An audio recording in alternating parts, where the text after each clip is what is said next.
Hey everybody, this is part 2 of our recap of the Last Song of Arcadia. If you haven't listened to part 1, please feel free to go back and do so, or listen to this part first if you feel like being confused. With that out of the way, let's dive in.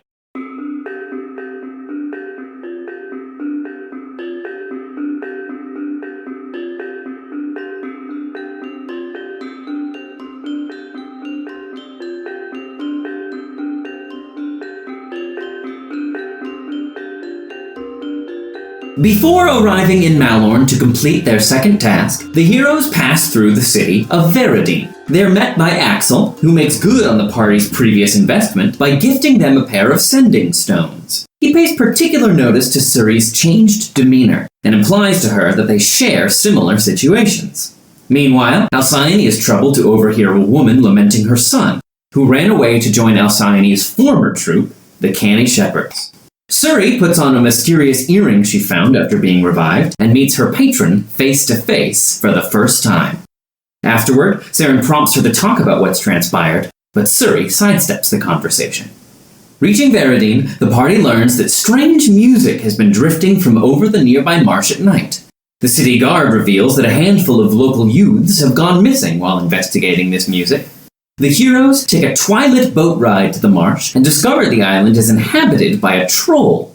Having previously eaten an opera singer that washed ashore, the troll took on his intelligence and personality, hence the nocturnal singing emissions. When questioned about the missing youths, the troll, who calls himself Bartrolli, states that he ate them in self-defense, as evidenced by their discarded pointies. Bartrolli wants to hold a concert for the entire city, and asks the heroes for help.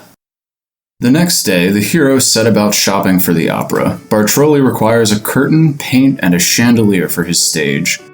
Veridine is renowned for glassblowing, so in search of the chandelier, the party takes a tour of the local glass museum. The owner, a changeling named Evie, takes quite a liking to Alcyone. Evie agrees to lend her glass chandelier to the party if they can secure her a teaching position at the Mages College. They will need a letter of recommendation from Lord Ergaster, a noble of the city who himself was once a professor at the college. The other necessities are required. Suri procures a curtain and Saren gets paint.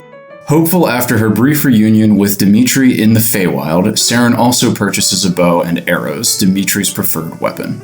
Suri attempts to research the entity to whom she now owes her life by picking up a book on inhabitants of the Feywild. However, her patron destroys the book before Suri can glean anything useful. Later, Suri reaches out to apologize, and in response, her patron assures her that he is always listening. Before he disappears, he tells Suri that the first step in her repayment plan is to attend a wedding. At dinner with Lord Ergaster, Kashek displays arcane prowess impressive enough for the former professor to grant him a formal interview the following morning. Meanwhile, the mayor of Veridine, a capitalist first and a human second, jumps on the idea of monetizing the troll concert. Kashek's interview with Lord Ergaster results in a letter of recommendation. With the chandelier squared away, Alcyone delivers the letter to Evie herself. The two spend some quality time together before the concert that evening. Back in the marsh, Bartrolli paints his set, the curtains and chandelier are hung, and Kashek skywrites to advertise the event. Through the entrancing performance, the people of Veridine are transfixed by Bartrolli's singing and break out into thunderous applause at the conclusion of the opera. Bartrolli takes a bow and immediately wades into the swamp, never to be seen again. This distresses the mayor, who hoped to take Bartrolli on a Republic-wide tour, but he's his own troll, he can do what he wants.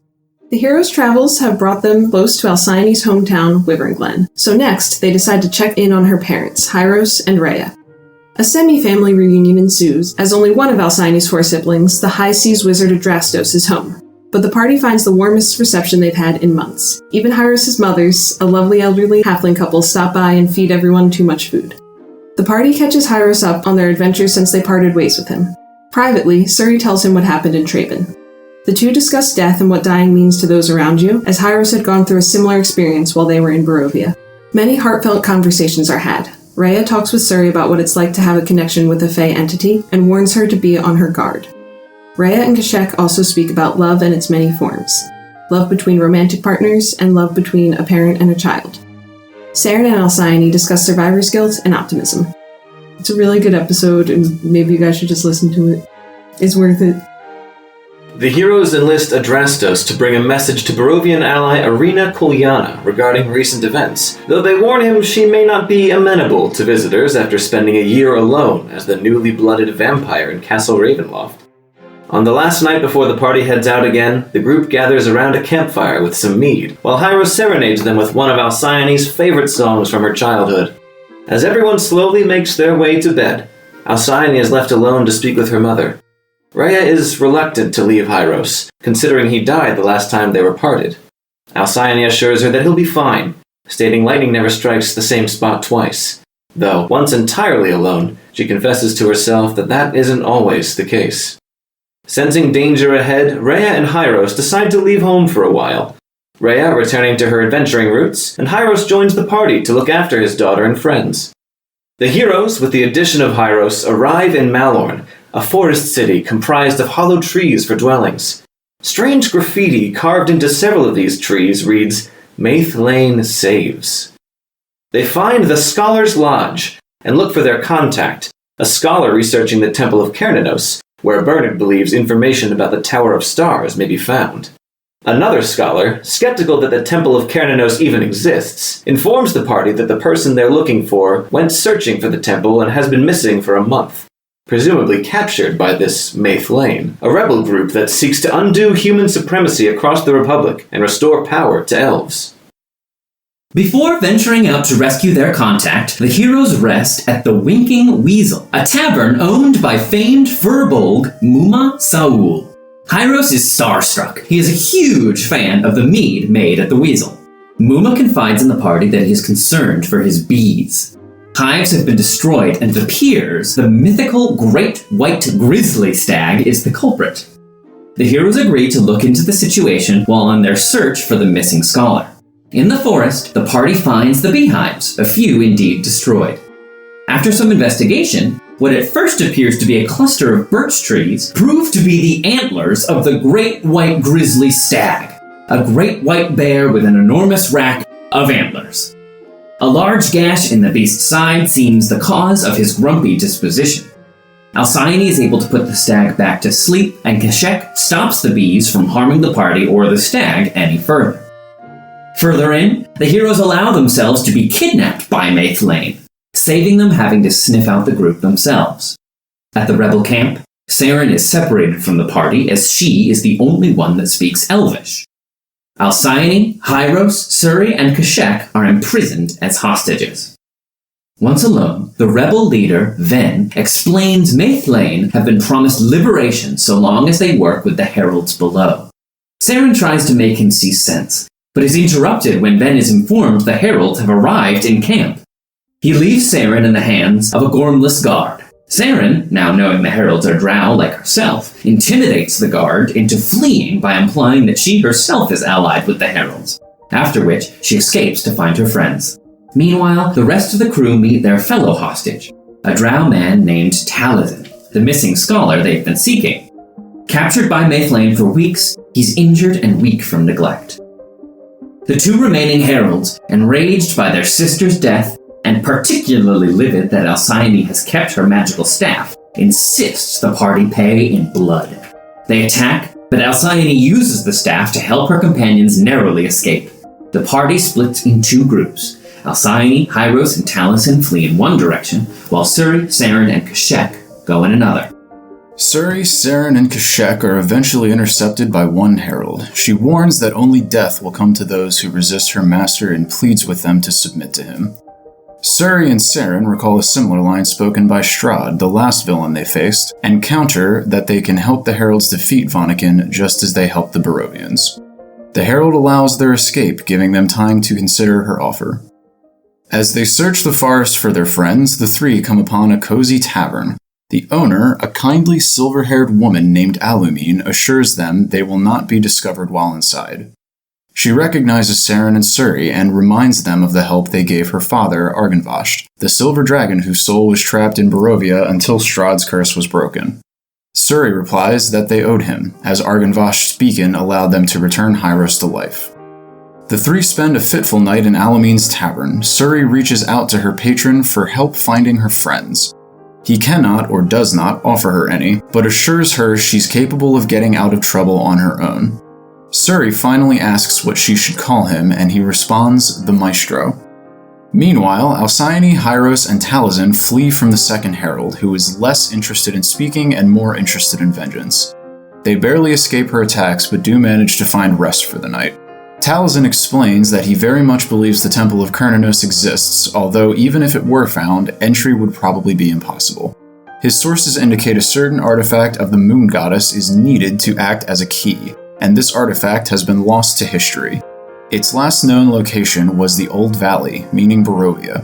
Hyros wonders aloud whether the ring possessed by Seren could be the key, prompting Taliesin to ask about her.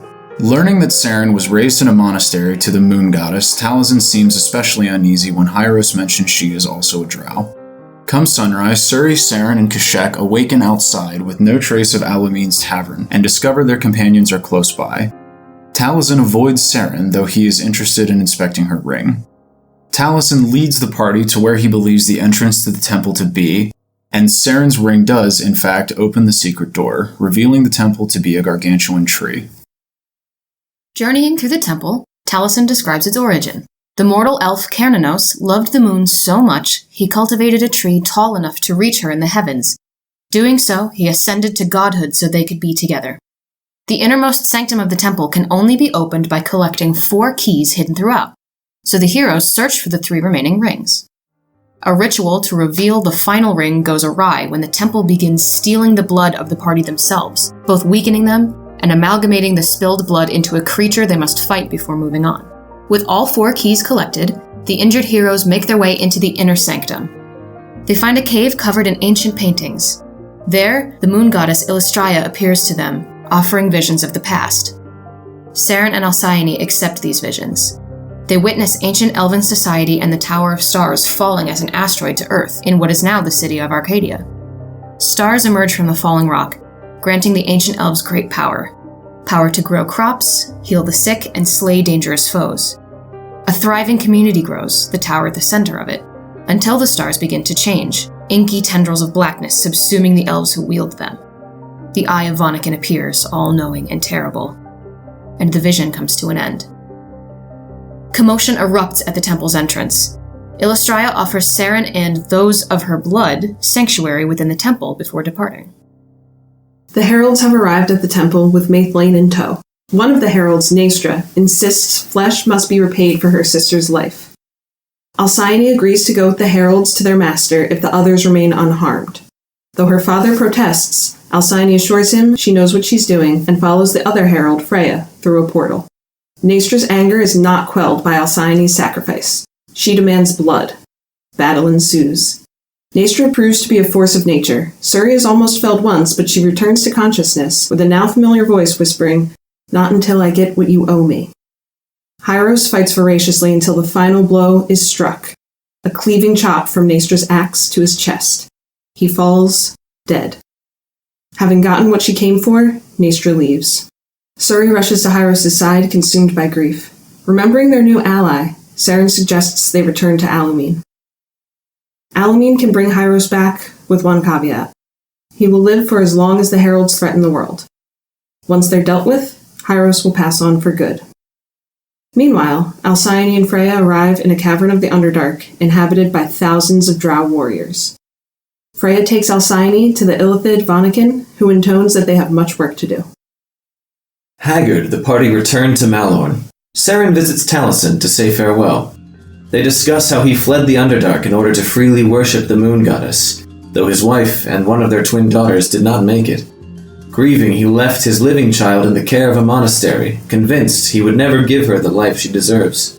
When Seren asks how old his children would be now, he hesitantly replies that they'd be about her age. Meanwhile, Kashek's spirits are lifted by haggling with a free-spirited elf named Mabel, who peddles wares entirely based on turtles. She explains that the world rests on the back of a giant turtle, and that turtles are the great truth of the universe. The party returns to the Winking Weasel to inform Muma about his beehives. As they do so, Irina Kolyana arrives. They are stunned to see her outside Barovia, and even more so once she delivers troubling news. The Lich, Exathanter, whom the party met in the depths of the Amber Temple, has been destroyed. Moreover, it appears that the Amber sarcophagus containing the gift of lichdom has been opened. The party vowed to return to Barovia once they've finished the tasks set by the successors. I want to steal. I want to sing.